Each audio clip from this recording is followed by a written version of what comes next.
Saint-Nicolas de la Grave est créé en 1135 par l'abbaye de Moissac. Chef-lieu de canton, le village de Saint-Nicolas de la Grave domine la généreuse et vaste plaine de la Garonne, avec ses vergers et ses cultures maraîchères. Au centre du bourg, les commerçants et les artisans locaux développent un savoir-faire unique, fiers de perpétuer la tradition du travail bien fait.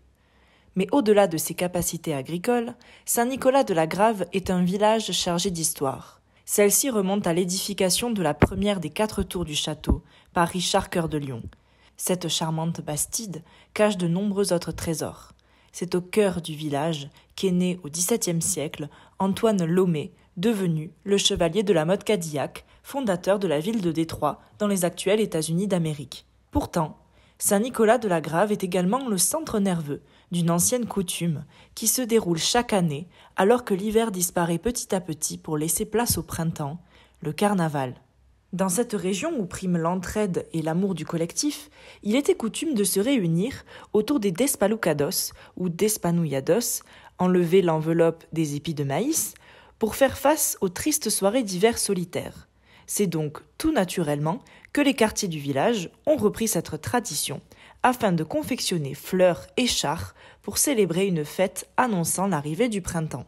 Car les racines de la tradition carnavalesque sont profondes, et leurs plus beaux rameaux se perpétuent encore chaque année, alors que les chars fleuris arpentent les rues de la ville avec humour, innovation et respect des traditions. Le carnaval de Saint-Nicolas de la Grave est l'un des plus beaux fleurons des fêtes du Tarn-et-Garonne. Si cette grande fête fut tombée dans l'oubli après la Première Guerre mondiale, c'est en 1949 que le carnaval renaquit de ses cendres grâce à 3 jeunes Nicolaïtes, François Macabio, Joseph Plantade et Georges Mariette. Ils fondèrent le CFFM, Comité des fêtes, des foires et des marchés, qui trouve aujourd'hui un héritier à travers les festivités nicolaïtes. Cette entreprise ambitieuse porta ses fruits et l'engouement de jadis trouva un écho auprès des Nicolaïtes qui retrouvaient, après des années de césure, leur tradition festive.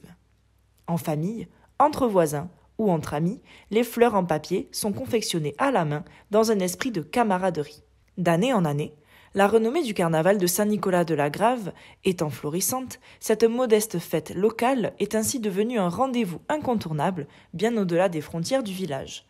Aujourd'hui, les enfants du carnaval fabriquent des chars à leur tour, perpétuant une tradition qu'ils connaissent depuis toujours et qu'ils honorent. En 2023, le carnaval de Saint-Nicolas de la Grave fête son 74e anniversaire, une date symbolique et importante.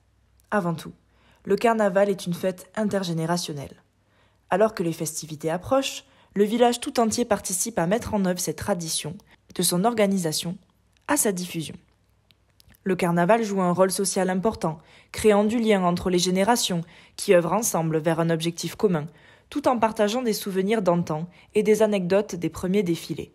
Chacun fait preuve d'imagination et trouve sa place dans la fabrication des chars.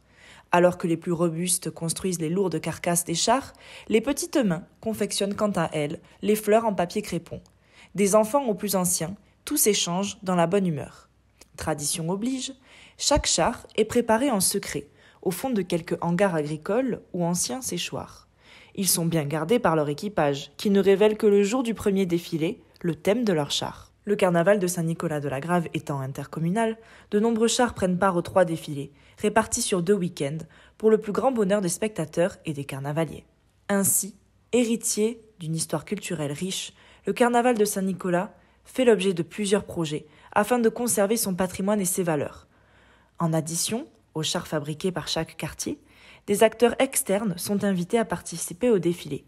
Échassiers, circassiens, danseurs, percussionnistes, mascottes, bandas, mais aussi humoristes ou grosses têtes, animent avec passion les défilés diurnes et nocturnes. De plus, la tradition oblige, Monsieur Carnaval a droit à son jugement le dernier week-end de défilé. Jugé à la fois en occitan et en français, il est dénoncé et puni pour ses crimes. Une allumette se craque et le feu démarre. Monsieur Carnaval est jugé et brûlé pour ses péchés. Le carnaval se termine. Hérités d'une histoire dont rares sont ceux qui se souviennent les faits, les Nicolaïtes acquièrent le surnom de Pio. Aujourd'hui, la Pio est réutilisée par les festivités nicolaïtes pour désigner les jetons de monnaie sur les événements. Ainsi, l'histoire du carnaval de Saint-Nicolas de la Grave est riche, multiples et bien anciennes. Pourtant, elle continue à s'écrire chaque année, avec ses héritiers. Il ne nous reste plus qu'à vous souhaiter un bon carnaval.